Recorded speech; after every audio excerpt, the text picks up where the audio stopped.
Père Pierre-Joseph de Clorivière, 1735-1820.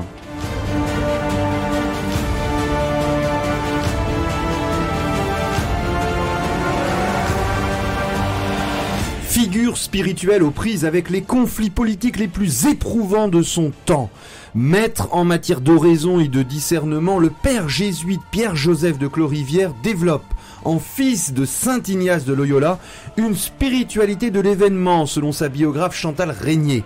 Confronté aux questions nouvelles de la raison, de la science, de la sécularisation, de la déclaration des droits de l'homme et de la place de la religion au sein de l'État, il tente d'y apporter, tant par ses écrits que par sa vie même, ses engagements, une réponse innovante, inspiré bien sûr de l'évangile et nourri de la tradition ignatienne.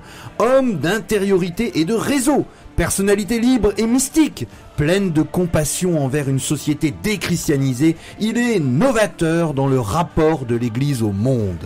Dans ce 3e épisode de votre émission Pèlerin de Dieu, sur les pas ce mois-ci du père jésuite Pierre-Joseph de Clorivière, découvrez avec nous la fécondité extraordinaire d'une fin de vie sous l'Empire, marqué par la suspicion et la prison, et par ce qu'il a espéré de tout son cœur toute sa vie, le rétablissement des Jésuites, à partir de 1814. Pèlerin de Dieu avec Franck Bétoir et le père Jean-Baptiste Masson sur RCF Nord-de-France.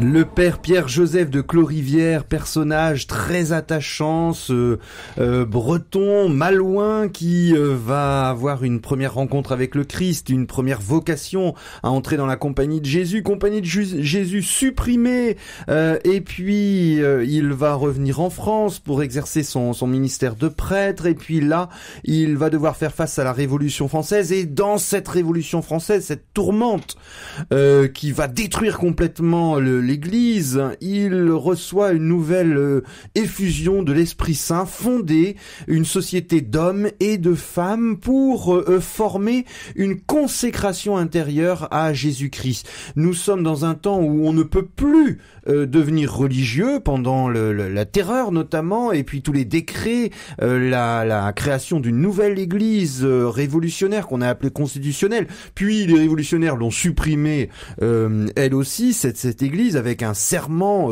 prêté, et va pourchasser les prêtres qui vont subir le martyre pendant la période, la tourmente révolutionnaire. Et le père de Clorivière, lui, va créer cette grande compagnie et devenir... Alors cette compagnie, non, cette société, il va devenir suspect même après la Révolution française.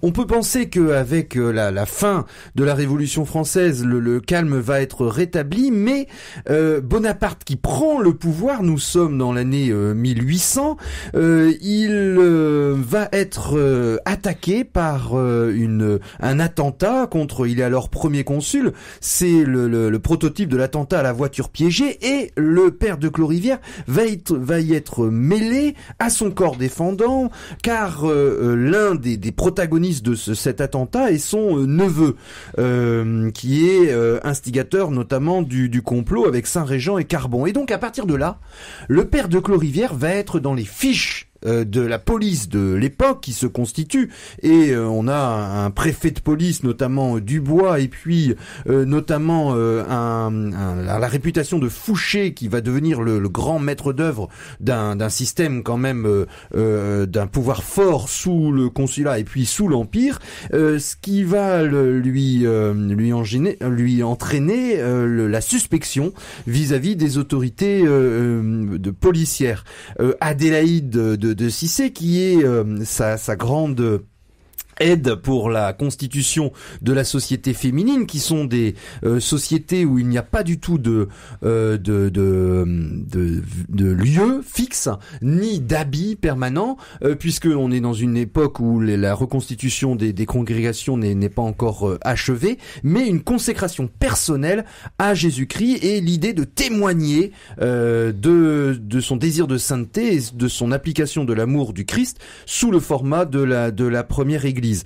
Et donc il va rester là et essayer de prendre part à la réorganisation de l'église de France sous le consulat, en prêchant toujours des retraites, en accompagnant notamment les chrétiens et en demandant notamment, en essayant de reprendre contact avec la hiérarchie catholique qui se reconstitue peu à peu. Alors le 5 mai 1804, la police cerne la maison du père de Clorivière. Une nouvelle perquisition a lieu. Finalement, il est arrêté et il sera mis à la prison du Temple, là même où Louis XVI a été enfermé, et la famille royale. Et donc, on voit, c'est les suites de cet attentat qu'on a décrit, qu'on a appelé l'attentat de la machine infernale, avec une voiture piégée, premier du genre. Et donc, le Napoléon utilise cet attentat pour augmenter son pouvoir politique et faire arrêter ses opposants. Et Clorivière est vu comme un opposant politique. Et donc, il va pendant 5 ans être enfermé. Pour des raisons politiques. Alors, donc beaucoup de gens l'aiment et cherche à le faire libérer. L'Église essaye de reprendre pied, mais on est dans une période de lutte extraordinaire entre le pape et Napoléon pour rétablir un mode de présence d'Église qui soit. Napoléon en quelque sorte se prend pour Charlemagne, si vous voulez, le nouveau Charlemagne, et donc pour lui le pape il protège le pape et qui doit lui obéir, et c'est à lui à nommer les évêques. Donc il y a une querelle politique incroyable, et Clorivière fait les frais de cela, puisqu'il va rester en prison pendant 5 ans malgré toutes les interventions en sa faveur. Donc c'est pas tellement par rapport à l'attentat, mais plutôt pour des motifs politiques. Et alors cette période va être quand même extrêmement féconde, puisque elle permet d'avoir une correspondance bien plus développé. Il écrit tous les 2 à 3 jours, donc on a beaucoup de lettres de sa part. Il écrit de nouveau des ouvrages spirituels, et donc au cours ça se passe quand même relativement bien, notamment au niveau de sa santé. Il parvient à rester en santé, il est relativement bien alimenté. Et donc il a aussi la consolation de pouvoir dans les paniers de nourriture qu'on lui faisait passer, il découvre des hosties, et il pourra avoir la présence du Saint-Sacrement qui pour lui est quelque chose d'essentiel, et qui permet aussi spirituellement de passer le cap de ces 5 années d'enfermement. Il a l'autorisation de confesser, donc il reçoit en confession les différents membres de la prison. Il y a aussi 2 conversions particulièrement remarquables de coprisonniers qui reviennent à la fois, et l'un qui passe qui rentre dans l'Église catholique. Et donc c'est une période difficile, bien sûr, mais quand même féconde. Et dans cette période aussi, sa grande joie, c'est d'être réintégré à la Compagnie de Jésus, les jésuites qui ont survécu au niveau institutionnel en Russie, puisque l'impératrice Catherine avait refusé, comme les autres souverains d'Europe, de supprimer la compagnie. Donc cette compagnie survivait, et le pape Pie VI puis Pie VII vont œuvrer au rétablissement de la compagnie, en tout cas la souhaiter. Et dans un premier temps, on va réintégrer un certain nombre d'anciens jésuites dans cette province de Russie qui a survécu, et c'est le cas de sa prison, du père de Clorivière, qui du coup peut retrouver sa place dans cette compagnie qu'il aime tant et dont il souhaite toujours ardemment le rétablissement en France. Le père de Clorivière est donc âgé de 69 à 74 ans entre 1804 et 1809, pendant ces années de prison, et il reste le véritable supérieur des sociétés, ces sociétés secrètes qui d'ailleurs doivent subir notamment le décret du 22 juin 1804 qui a interdit les pères de la foi, les confréries du Saint-Sacrement, la Société du Sacré-Cœur, et il passe son temps dans sa correspondance à expliquer que les 2 sociétés qu'il a fondées ne répondent pas à la sentence de ce décret, puisqu'ils sont encore en formation, et il va avoir une très grande fécondité, vous l'avez déjà expliqué. Il va entrer en contact contact avec le pape Pie VII qui vient d'arriver à Fontainebleau juste avant le sacre de Napoléon, et il va réussir à créer un entretien entre Adélaïde de Cissé, vous savez, son alter ego féminin qui avec lui a fondé la société pour les femmes, et Adélaïde va être reçue en audience par le pape qui pour l'instant ne peut pas encore s'engager par écrit, et il explique toujours pendant ce temps de prison c'est cette grande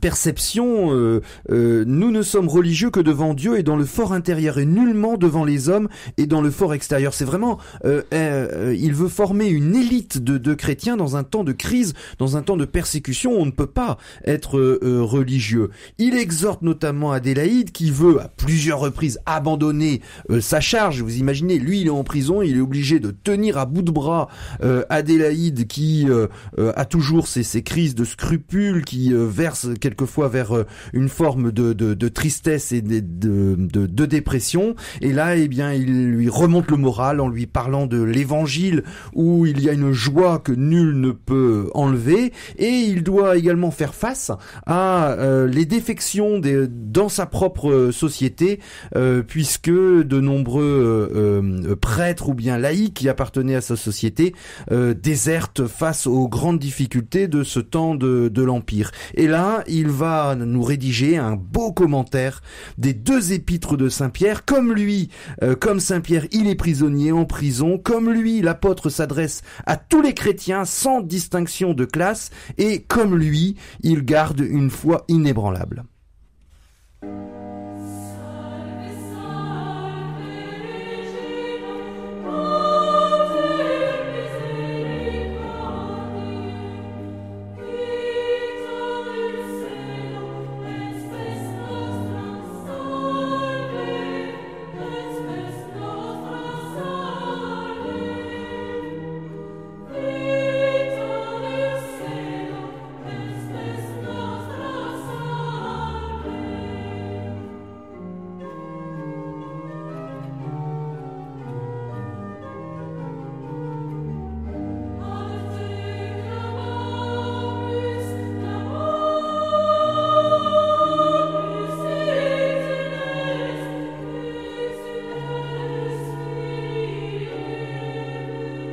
Pèlerin de Dieu avec Franck Bétoir et le père Jean-Baptiste Masson sur RCF Nord-de-France. En 1809, enfin après 5 ans d'enfermement à la prison du Temple, le père de Clorivière est libéré. Donc c'était un prisonnier politique de Napoléon. On voit aussi à travers ça l'importance du personnage dans l'Église de France de l'époque. Et donc il est enfin libre, et de nouveau ce sont les appels. Tout le monde veut du père de Clorivière. Il est très aimé, et donc c'est des appels de nouveau à partir en Amérique pour y refonder notamment la Compagnie de Jésus, être maître des novices là-bas. Il refuse. Avec ces mots, les liens spirituels en plus grand nombre et plus fort me retiennent attaché à bien des personnes ici en France, et ce qui me paraît encore plus décisif, une certaine conviction intérieure que je crois venir de Dieu me persuade que j'irai contre la volonté du Maître souverain si j'abandonnais l'œuvre qu'il a mise entre mes mains pour quelque autre que ce soit. Et donc il décide, il dit au père Brozowski, qui est le général de la Compagnie de Jésus, qui est le maître de la province de Russie, mais qui sert de général provisoire pour dans l'attente d'une refondation complète de la compagnie. Et donc ce père Tadej Brozowski, qu'il n'a jamais rencontré, il va avoir de nombreuses relations épistolaires avec lui, et c'est sous son patronage qu'il va œuvrer bientôt à la refondation de la compagnie en France. Alors, il entretient il cherche toujours ce qu'on avait évoqué, donc la reconnaissance ecclésiale. Pour lui, c'est très important, notamment pour ses sociétés. Plusieurs fois, on lui avait proposé des contacts avec le pape qu'il a eu, et il les a jamais utilisés pour son profit ou pour faire avancer la cause de sa libération, mais pour la reconnaissance des sociétés du cœur de Jésus et du cœur de Marie qu'il a fondé. Donc, il se donne encore tout entier à cette œuvre. Qui reste menacée. On est dans une période très compliquée où le pape a été arrêté par les agents français à Rome, et il est maintenant, après une période d'enfermement successif, il est prisonnier à Fontainebleau, où Napoléon veut absolument lui faire signer une nouvelle formule du Concordat, donc dans laquelle c'est l'État, c'est l'empereur qui nomme les évêques absolument, et donc qui prend une main sur l'Église et le fonctionnement de l'Église, qui est inacceptable pour le pape. Et donc le pape va tenir bon. Finalement, le Concordat va être arraché, mais contre la volonté du pape, qui va se rétracter. Et donc dans tous ces événements qui sont très difficiles, eh bien l'Église de France est particulièrement ballottée. On cherche, il y a une fidélité de plus en plus grande autour du pape. Voilà. Et donc le père de Clorivière, lui, pendant cette période, cherche à se consolider, établir son œuvre, et travaille le terreau des cœurs pour pouvoir refonder cette église qu'il aime tant. Le 19 mai 1814, un mois après la première abdication de Napoléon à Fontainebleau et la reprise du pouvoir par Louis XVIII, ce qu'on va appeler, mais il y aura les 100 jours après, et puis ensuite la Restauration, et puis 5 jours à peine avant le retour de Pie VII dans sa ville de Rome, le père de Clorivière est chargé par le général de la Compagnie de Jésus, Brozowski, d'organiser le rétablissement de la Compagnie en France. Le 7 août, la bulle du pape rétablit la Compagnie universellement. Et donc pendant 4 années, imaginez, il a presque 80 ans, avec une santé précaire, il a des problèmes de vue, il doit recourir à un secrétaire, et pendant 4 années, c'est lui qui doit rétablir, reconstituer cette Compagnie de Jésus. On a conservé une 40aine de lettres de 1814 à sa mort, 1818, avec le général de la Compagnie de Jésus. Et là, eh bien, son grand problème, c'est qu'il manque de jésuites français expérimentés. Il y a eu la tourmente révolutionnaire, et puis les jésuites, je le rappelle, ont été supprimés par les Bourbons, par le roi de France, pas assez soutenu d'ailleurs par le pape de l'époque. Et donc là, il doit reconstituer les jésuites, mais il a 70 novices, ça c'est pas le problème, mais il n'a pas de personnel jésuite, d'anciens de jésuites bien formés, anciens dans leur spiritualité, pour assurer la formation. Alors il va partir à la recherche de tous ces anciens camarades du noviciat qui sont un peu partout en Europe, notamment en Angleterre. Et des événements vont lui permettre vont l'aider. C'est l'expulsion des jésuites de Saint-Pétersbourg. Donc il va recevoir des jésuites de Russie, des jésuites également belges, mais il va devoir faire face également à un difficile rapport avec l'État, puisque une fois que Louis XVIII veut rétablir le Concordat, c'est un petit peu compliqué, surtout qu'il y a une vague anticléricale et un attachement à Napoléon, ce qui explique notamment les 100 jours. Une fois que Napoléon est définitivement exilé à Sainte-Hélène, Louis XVIII rentre à Paris, mais il doit faire face à des flambées encore de violence, à des royalistes ultra, ce qui fait que le rétablissement et puis de cette compagnie prend du temps pour lui. Ouais, donc on est dans les années 1814-1818, on imagine les grands événements de la fin de l'Empire et du début de la Restauration.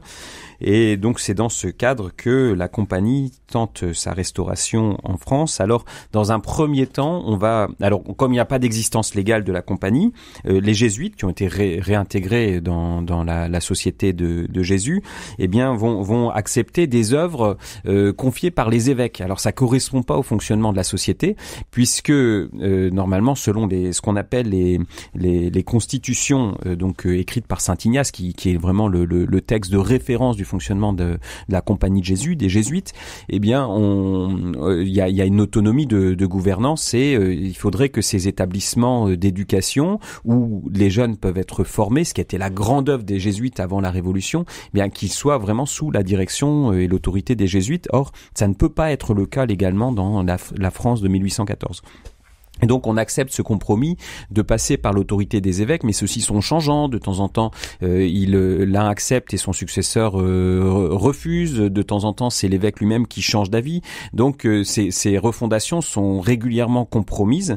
Mais donc c'est dans ce contexte difficile que Clorivière va agir en refondant Donc il faut comprendre aussi que les jésuites sont attendus sur cette gloire passée, ce qui a fait leur renommée d'ouvrir des établissements d'enseignement avec une qualité d'éducation telle qui a été reconnue, qui sont plus capables dans les conditions de 1814 d'offrir cela. Donc ils vont tenter avec les moyens qui sont les leurs. Ça va se faire à Amiens, à Bordeaux, à Sainte-Anne-d'Auray, à Vannes. Donc plusieurs maisons qui réouvrent dans des conditions avec des statuts extrêmement précaires. Clorivière en a bien conscience. Il sait qu'il est pas dans les clous par rapport aux constitutions des jésuites. Brozowski, le général, lui en fait la remarque, mais c'est un certain pragmatisme qui prévaut et aussi il faut se contenter d'un niveau relativement faible des études par rapport à ce qui a été le niveau des établissements jésuites avant la Révolution, mais c'est le cas pour l'université également et de façon générale, et donc l'œuvre qui est faite est extrêmement méritoire et portera du fruit par la suite.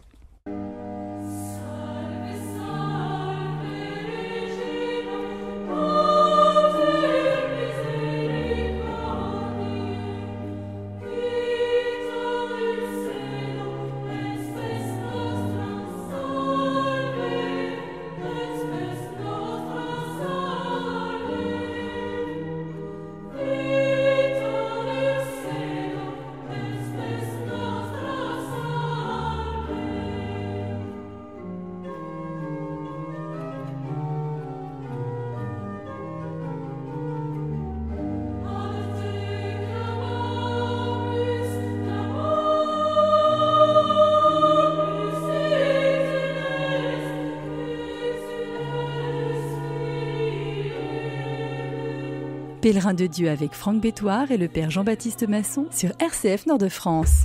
Le père Joseph de Clorivière achève sa longue vie. Il va écrire son dernier ouvrage, Le discours après la Seine, dans ces années 1815. C'est un très beau texte qui est centré sur Jésus, tête du corps mystique, et sur l'incarnation. C'est un commentaire du discours d'adieu mis par Saint Jean dans la bouche de Jésus.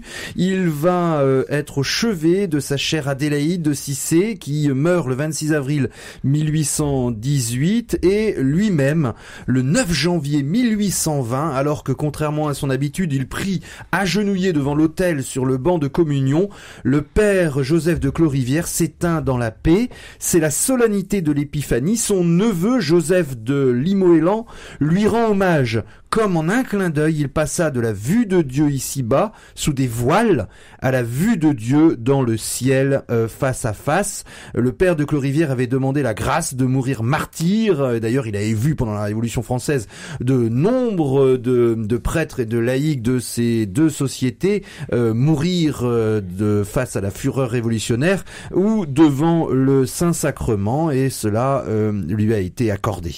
Alors, qu'est-ce qui fait la particularité du Pierre Joseph de Clorivière? On peut dire c'est un mystique qui a été vraiment un grand actif aussi, et un homme d'action au cœur de la tourmente révolutionnaire, et qui a su vraiment être. On a d'autres hommes d'église qui ont été des hommes d'action très vigoureux, et ce qu'on trouve chez Pierre Joseph de Clorivière, c'est cette vie intérieure, cette vie contemplative qui est particulièrement étonnante et qui est une réponse en quelque sorte prophétique à la tourmente de l'époque, qui aurait voulu des réponses peut-être plus violentes ou plus vigoureuses, mais lui il répond en se fondant dans le Christ. Et alors on lui doit un grand nombre d'écrits, des écrits avec une plume très belle, donc très très élégante, mais en même temps extrêmement simple et accessible.